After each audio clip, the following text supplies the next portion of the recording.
Hi guys, Mark Heinemann again here from getgolfing.ie, and today we're down at Swing Studio Killarney, County Kerry, Southwest Ireland, and today we're explaining the 3 grips you need to be using in order to play your best golf.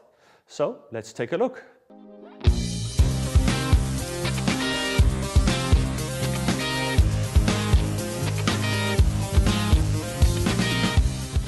Yes, that's right guys, I did say 3 different grips. You might not be familiar with all of them, but basically what we've got one for our golf swing, one for our putting, and then one specifically for a bunker shot. Okay, so what we've got to look at is how our hands move in different ways for different shots. Okay, so first up, if we take a look at our regular golf grip, what we're trying to do here is realize that the biggest determining factor for direction of a golf shot is the club face position at impact. So certainly wherever that club face is pointing at the moment of impact will determine the initial ball starting direction. Okay, so placing our hands on the golf club in the ideal manner will give us the best chance of squaring up that club face at impact and allowing our wrists some freedom of movement as a way of creating club head speed. Okay, so what we've got to realize is we're trying to really just copy or mimic our natural tendency, the way our arms hang from our shoulders. So if I just let my arms hang here nice and loose at my shoulders, you'll see that my palms are actually facing my thighs, facing my legs there. Okay, slightly turned in, slightly palm inwards. Okay, so that's a good way of looking at it, trying to copy that natural tendency when we actually grip the club.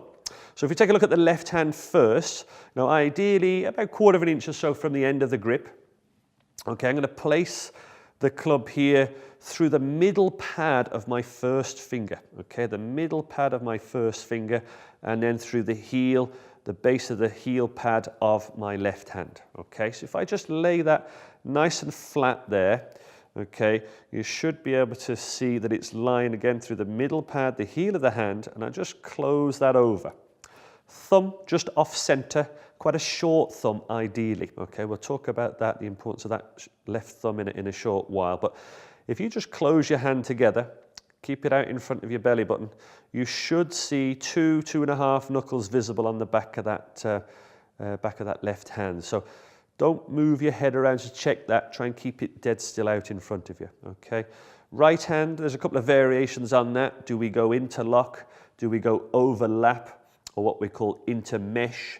Okay, where basically that finger just sits in the bed there between the first and second. So whichever your preference on the linking of the fingers at the back, it's really important that again that the 2 palms are facing slightly inwards.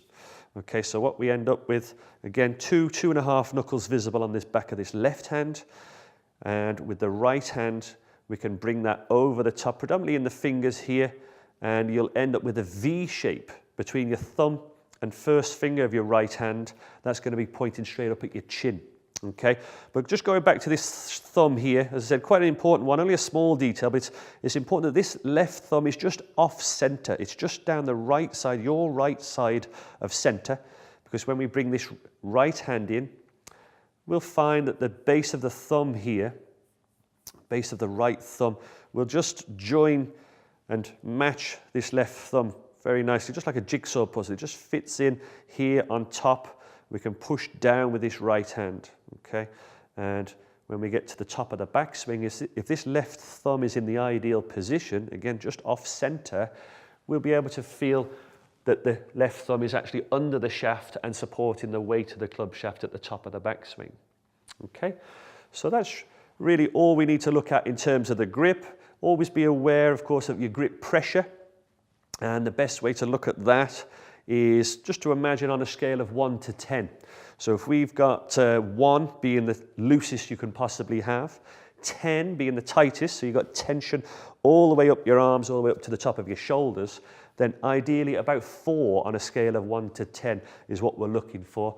That allows you freedom of movement in the hands, arms and wrists, again as a way of creating club head speed and power, but at the same time not allowing the club to twist or move out your hands. Okay, so again, looking at the grip for a regular swing, place it on the middle pad of your left hand, up to the heel, close that over, Personal preference for me is to interlock the fingers at the back, just keeping this left thumb short and to the right side of the grip. And there we go. We end up with two and a half knuckles visible on the left hand, and the V that I form here between the thumb and first finger of my right hand is pointing up at my chin. Okay, so the second grip we need to take a closer look at is how we hold the putter, a putting specific grip, which is quite different to how we would hold a normal golf club. Okay, a normal golf club, as we said, we're looking for freedom of movement with the hands, arms and wrists. Okay, with putting, we're really trying to restrict hand and wrist action through the stroke, allow our shoulders to control the putting action.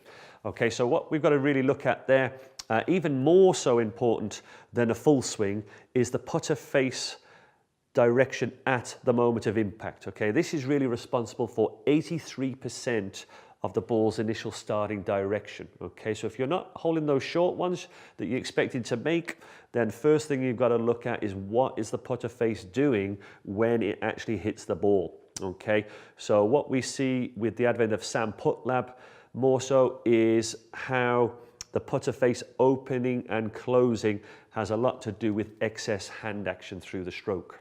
Okay, so putting specific grip, obviously you can see a lot of variables on that, a lot of differences, individual, more so than any other part of the game is putting. So you see different types, different shapes and sizes of actual grip, and certainly hand placements. Okay, but one common thing we've got to get is that our two palms are completely opposite. Okay, we don't really want to be seeing any knuckles like we would do with a full shot.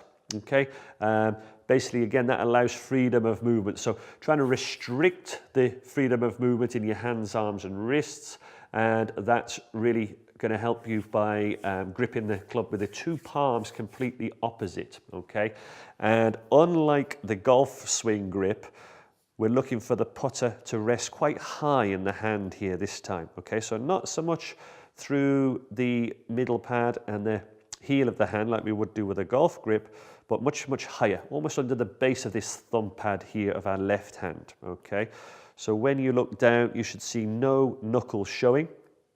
Okay, and the same with the right hand, very much flat on. This particular grip I have here is excellent for that. It's a very flat-sided grip and allows my two palms, again, to be completely opposite. Okay, so whether you prefer to go cross-handed or more sort of orthodox, it's up to you. It doesn't really make a whole pile of difference, just so long as the two palms are opposite, there's no knuckles showing. Okay, and personally, I prefer to go to what we call a reverse overlap putting grip, quite traditional really, where this finger stretches down the length of the shaft and points down at the ground. Okay, so once you've got the putting grip in position, that really forms one of the three lines that you need to bear in mind for successful putting setup. We'll take a look at those now. Okay, so when you've gripped your putter correctly, check yourself in a mirror or get a friend to record your setup, and you should see three lines formed. So putter shaft, forearms and elbow, shoulders, hands, tips of toes, and then thirdly, your eyes down on top of the golf ball. So the third grip we want to take a look at today is a grip specifically just for bunker shots. Bunker shot is a specialist shot, so it requires a specialist grip. Okay, and what we're going to do is take a look at what we call a butterfly grip. That's where both palms of the left hand and the right hand are almost facing down to the ground. Okay, so we end up with a very strong left hand, four knuckles showing, and a very weak right hand. Okay, so palm facing down. So the left hand there allows us to hinge the club very easily in the backswing, and the weak right hand allows us to keep the loft on the club, really prevents the club from closing over. So we're able to keep the loft on the club, keep the face facing the sky, and using the bounce in the ideal manner on the back of the sand wedge here. Okay, so we can have the club face slightly open if you wish, but again, good four knuckles on the left hand, very weak right hand, and keeping the loft on the club facing up to the sky.